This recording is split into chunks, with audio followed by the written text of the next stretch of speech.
In this video, I will share 5 steps that you need to implement right now so that you get fully funded scholarship abroad.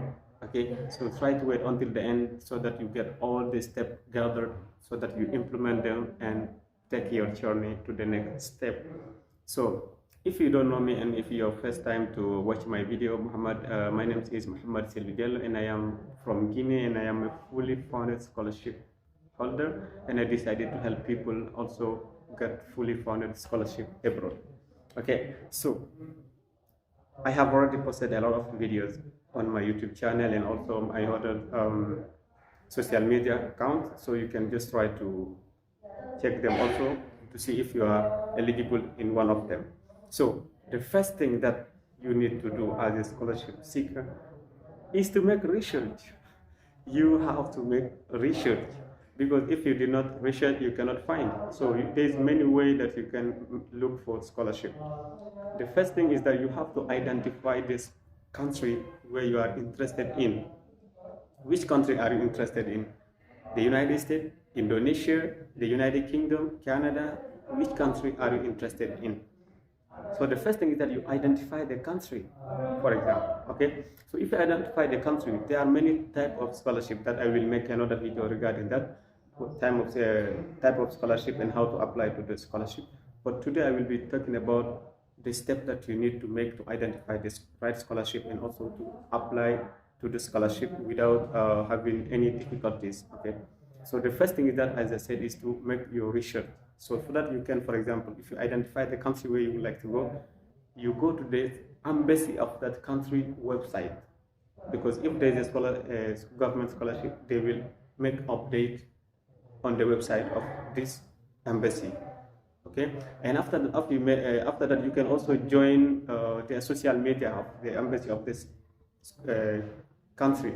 If you join them from time to time, you will see updates that they will share so that you will know when the scholarship is open and how to do the scholarship. And apart from that, if you have a university in which you are interested, for example, in any country, you just go straight to the university website, the official website, because there are many information related to scholarship that are fake, but you have to go straight to the university website and check to the scholarship section and see what are the scholarship available. After that, you try to identify exactly the right scholarship for you. And if you don't know how, this channel is only for scholarship seeker, because I am a full scholarship seeker and I would like to help people who would like to have fully funded scholarship also achieve their dream of studying abroad without any cost. So find mentor who would like to help you. I am here. If you are in need of any help regarding how to find a scholarship, you can leave a comment and then I will get back to you. I will add you in my WhatsApp group, because there are many students also seeking scholarship that are mentoring almost every day. So you can join us so that you can be like you are not alone in your scholarship journey. Okay. So the first thing is that you share the scholarship.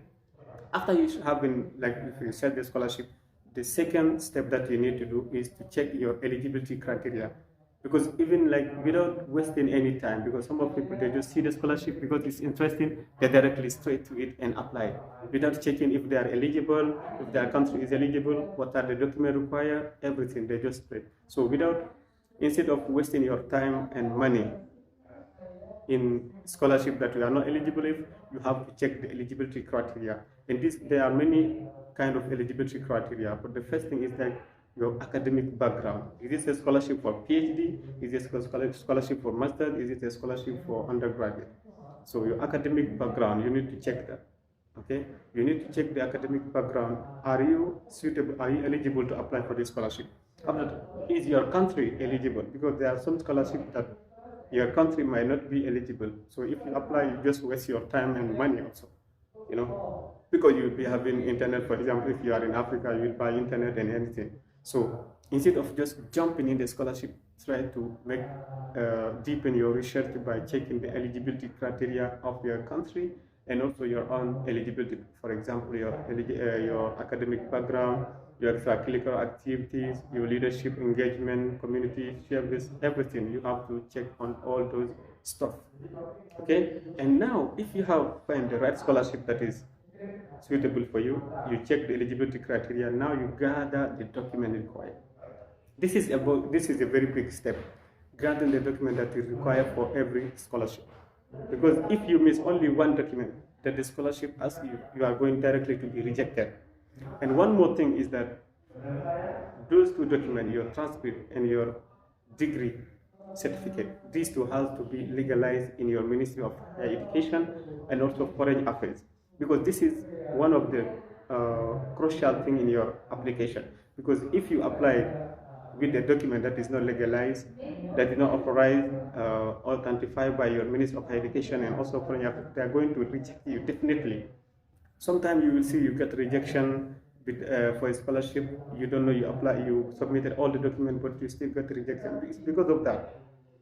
Your documents are not authentified. They don't know if it is true copies or original or just fake document. So you need to make those things as well. Okay. So some of these documents are your transcript, your recommendation letters. You need to get recommendation letter. I will also make another video on how to have a good recommendation letter. After that, you have your degree also. I have already talked about the degree. After that, the personal statement, because you need to write a personal statement for most of the scholarship, not all the scholarship. Okay, most of the scholarship you need to have a personal statement. After you get the personal statement, you need to write also. You need to have other documents that are really, really important. That is the CV, your CV, your curriculum vitae, where you highlight all your achievements, your academic background, and extracurricular activity. And if you have any other document, any other document, if for example you are someone who is really making, what's the name, like influencing people in leadership or community engagement or on campus in your high school or your undergraduate program, you are really someone who is engaged, all the certificates that you get from those programs, try to put them in your application, because it's very, very important. This will this will strengthen your application and make you stand out, because there will be many people who will be applying to the same scholarship than you. So why they will choose you and leave others? You have to stand out, and one of those documents is like the extracurricular activities.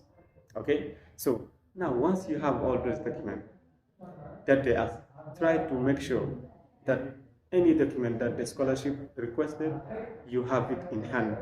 Okay, because if, as I said earlier, if you don't have all the documents required, you are going directly to be rejected. Some scholarship, 1,000 people apply for one scholarship, and there is only 100 places. So if you don't have all the documents, they just reject you, and without wasting any time on your application. Okay, so the last thing here is that, the fourth thing is that you submit your application. Yeah, don't waste time and try to make it to submit also earlier, because for example, I know people who are mentoring, who wait until the last day to apply for the scholarship, and at that moment the website is stuck, so you cannot apply definitely, because some people are applying at the same time than you. So it will be really a challenging situation for you if you did not apply earlier. So my advice for you is that if you have all the documents required, for example, the application is open today, try to apply directly today. Don't wait for tomorrow, or you say, okay, I still have time, because sometimes the website will just having issues, so you will not be able to apply earlier. So in your application also, try to make sure that your name that you put in your passport is the name that you will put in your application portal as well, because if you miss anything, they will think you are not the one who really applied for, you are not the one who applied for you. So it means it's something decreasing your chances of getting selected. So try to make sure that the information you are putting on the website are exactly the information that reflect you as a person, because after the document process, you will be having interview for your application process. So they will check your document, and after that, if they are not matching from what you have already submitted, you will be directly disqualified. So try to make sure in your application, don't rush. Take your time. There are some scholarship that require, for example, when you start your application, you can come back tomorrow, or even after tomorrow you finish your application. So try to make sure that you go step by step. You write, you fulfill your profile, application profile. After that, you come to the document. After that, you check all the eligibility criteria. You submit, you upload the document, and also the size of the document. If they say 100 megabyte, don't upload a document that is bigger than that. If, for example, there is an essay that says 100 words, don't try to do 50 words or that. Try to make sure exactly to follow the instruction that the application guideline has given you. Okay, so after that, you submit an application. Try to review from the first page to the last page, because if you do not review the whole application, sometimes you make mistake without knowing that you have made mistake, because you are in a rush, you are applying. So you have to make sure that you check, you review from the top until the end. Until the end, okay, so that you make sure that all the documents that you have uploaded are the documents that are required for this particular application, and then submit.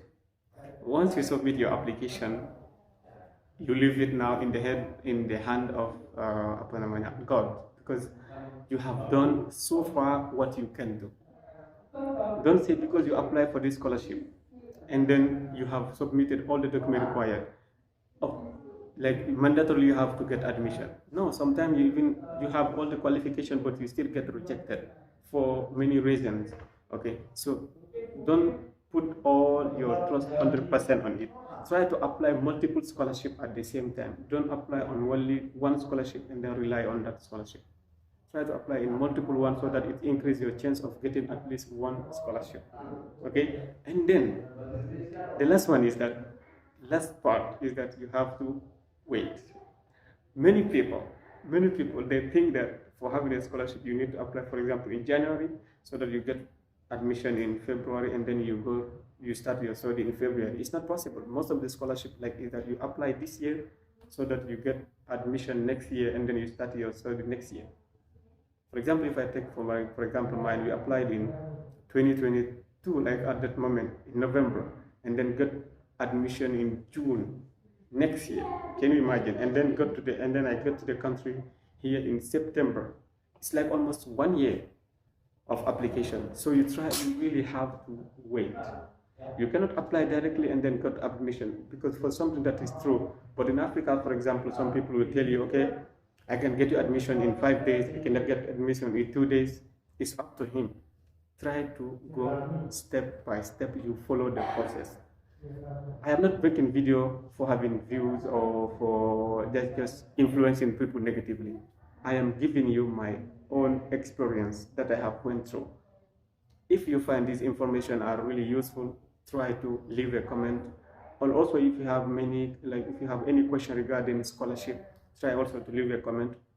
I will make another video. Of course, I will try continue making other video, because many people have already started making video. Many people have contacted me that they are in need of this information. They would like to have this. They would like to know this.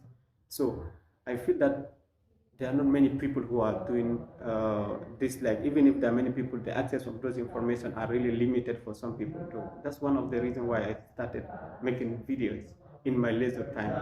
Okay, so try to really be someone who never give up, because you will start, for example, searching for scholarship in 2020 and get scholarship in 2024 or 2023. So it's not really easy at any time, because it's depends also from the country you are, from your skills, from your academic background, and also your future plan. So all those information are really crucial in your application process. So for this video, I'm going to stop it here. If you have any question regarding from what I have said here, I will be happy to answer your question in the comment section. So I also invite you to watch other videos that I have already uploaded on this channel, because I have already shared many scholarships, including in Indonesia, in the United States, in Turkey, in Romania, in the UK, many countries. There are many scholarships out there that is waiting for you to apply. Just try to be ready and apply to those scholarships. Okay, and I will be happy to mentor you and also help you in your scholarship journey. Thank you so much, and see you in the next video.